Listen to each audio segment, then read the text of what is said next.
चलिए, आज एक बहुत ही प्यारी सी कहानी सुनते हैं। ये कहानी है एक साधारण सी फल बेचने वाली और एक नन्हे से बालक की, जिनकी एक मुलाकात ने सब कुछ बदल कर रख दिया। जरा सोचिए, सुबह का समय है।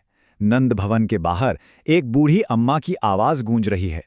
वो अपनी टोकरी से सबसे मीठे और रसीले फल बेचने आई हैं। और यहीं से हमारी एक खूबसूरत कहानी शुरू होती है। जैसे ये मीठी आवाज नन्हे कृष्ण के कानों में पड़ती है, उनका दिल खुशी से नाच उठता है। उन सारे रसीले फलों को देखकर उनके मन में बस एक ही चाहत थी कि ये सारे फल उनके हो जाएं।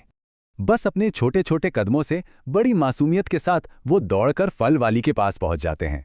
उन्हें ये तो नहीं पता था कि कोई चीज खरीदते कैसे हैं, पर उनका दिल तो बस उन फलों पर आ गया था। और यहीं से कहानी में एक बहुत ही मजेदार मोड़ आता है। ये जो एक सीधा साधा लेन देन था ना, वो अब मूल्य और कीमत के एक गहरे सबक में बदलने वाला था। फल वाली एक बहुत सीधा सा सवाल पूछती है, इन फलों के बदले में क्या दोगे लल्ला? ये एक ऐसा सवाल था जिसने एक ऐसी दुनिया का दरवाजा खोल दिया जिसे कृष्ण अभी तक जानते ही नहीं थे। ये जो शब्द है ना, मूल, यहीं पर सारी कहानी का राज छिपा है। देखिए, इसके दो मतलब हैं। एक तो कीमत, यानी किसी चीज को पाने के लिए जो हम पैसे या कुछ और देते हैं, और दूसरा है मान, यानी किसी चीज की असली अहमियत जो दिल से महसूस होती है। यहां पर ना दो बिल्कुल अलग दुनियाएं आमने सामने खड़ी हैं। एक तरफ कृष्ण की दुनिया है जहां सब कुछ प्यार से, दुलार से दिया लिया जाता है, किसी ने कभी कोई कीमत नहीं मांगी। और दूसरी तरफ है फल वाली की दुनिया, जहां गुजारा करने के लिए हर चीज की एक कीमत होती है। अपनी मां से ये बात सीखकर कान्हा वापस आते हैं। अब उन्हें लगता है कि वो समझ गए हैं कि एक सही मूल्य क्या होता है, और वो उसे चुकाने के लिए पूरी तरह से तैयार हैं।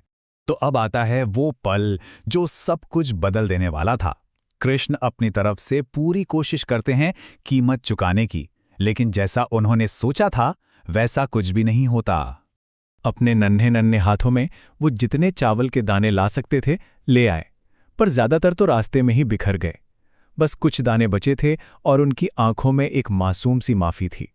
बस कान्हा के मुंह से मैया शब्द सुनते ही उस फल वाली का दिल पिघल गया। उस एक शब्द के आगे सारी कीमतें, सारे सौदे, सब कुछ बेमानी हो गया। अब बात लेन देन की नहीं थी, बात तो दिल की हो गई थी। फल वाली कहती है कि उसे कोई कीमत नहीं चाहिए, बस एक ही इच्छा है कि कान्हा उसकी गोद में आकर बैठ जाए। यही उसके लिए सबसे बड़ा मूल्य है।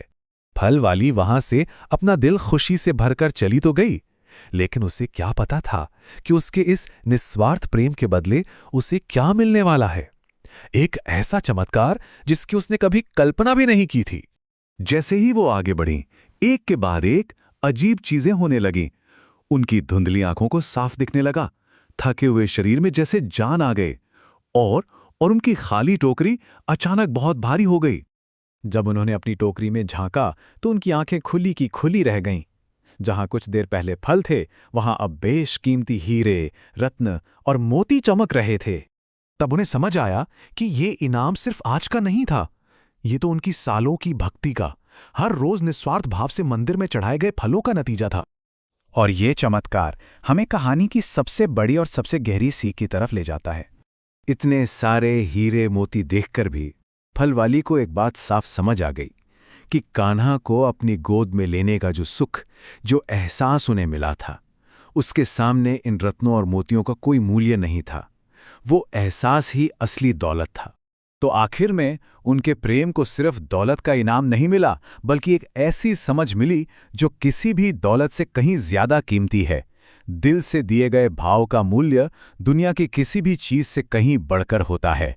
और यहीं पर यह कहानी हमें एक बहुत गहरे सवाल के साथ छोड़ जाती है कि आखिर किसी निस्वार्थ काम का, किसी सच्चे भाव का असली मूल्य क्या है? क्या वो चीजों में है, या फिर उस एहसास में है जो देने और पाने वाले दोनों को मिलता है? इस पुरानी कहानी की ये सीख आज भी उतनी ही सच्ची है।